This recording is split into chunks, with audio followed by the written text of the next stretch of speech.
Yo, what's up guys? I hope everybody's having an awesome day. I'm gonna show you guys my drone setup that I use for my aerial shots, and here we go. So here it is, guys. Blam, I got a nice case for it. I would suggest that. We'll pop it open here. I'll show you guys what's inside. This is the DJI Air 3S. And I got 3 batteries here. Just chilling there. I will say this case does hold the batteries quite well, and it separates them, so you don't have to worry about the prongs touching. There's the drone there, and here's the controller. So it holds it nice too. It makes it to where you don't have to take those out, but I still do, because it does kind of rub it up there a little bit and move it around. I don't like that. And I got my fast charger. I would always suggest this, and a 100-watt power adapter, and you guys can charge 2 batteries in about 45 minutes, so that's not bad. Another attachment I have here is, these are the legs for the bottom of that drone.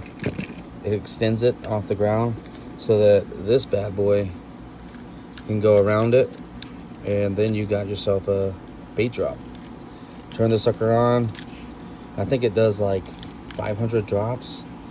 So when you click it, so light sensor there, engage it on the controller, which is a programmable button right here. You program that to turn on your light, landing light, which will then indicate this thing right here to release or open or close and drop your load, whether it's fishing bait or bouquet for flowers for wedding or whatever it is. So that's a pretty neat little feature. We'll get this thing out and I'll show you guys what it looks like out of the box. All right, we got the drone out of the box here, controller right here, and I'm gonna go ahead and show you the setup and how to turn it on. So battery goes in just like that, and you'll hear a nice little snug click, and then one button and then push hold will turn the drone on. Then you'll get that little thing going there, and then you'll hear that little sound there. But when you're laying it on the bed though, or any kind of fabric surface, this thing right here tends to say gimbal overload, because it's trying to adjust and it can't, or it can, but it's just being obstructed. So be careful for that. Dang, I'm gonna try to find a good spot to put her. Anyways, for now, I'm just showing you guys this. So the same thing for this, one click, then click and hold to power on. And then you'll have that indicator light there start flashing. And I'll get these on real quick, so I'll pause just for a second. All right guys, so we got it in this state right here.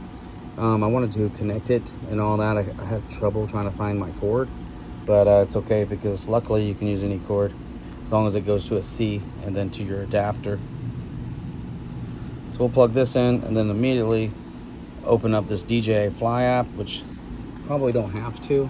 And I also put some stuff under here to actually raise this up a little bit. That way I wouldn't have to worry about my gimbal not being able to freely move around. All right, so we're gonna, this is a different phone actually right here. So I normally fly with the one I'm using now to record. So we'll just allow that. Then you'll get this little indicator here. It says go fly. So I do have an update. You always want to pay attention to that right there, because if you're out and about, you don't want to get somewhere and be like, man, I have to do an update, so now I have to wait. So that's some good advice there. All right, we'll open this up here, then we should get a clear picture of the drone view.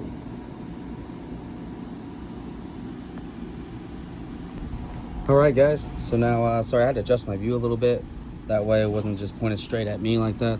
But here we go, we got our view here, we got full gimbal movement.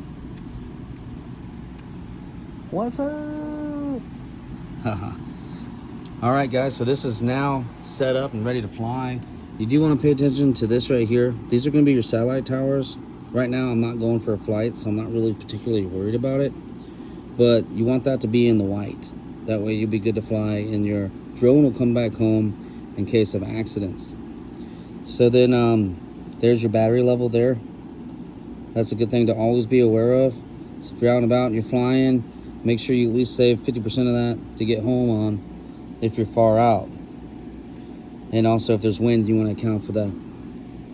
Don't want to run out of battery power in the air. Here we go. We should be able to just power this up here. I'm going to watch it very closely. But yeah, she's spinning, rotating, and ready for takeoff, y'all.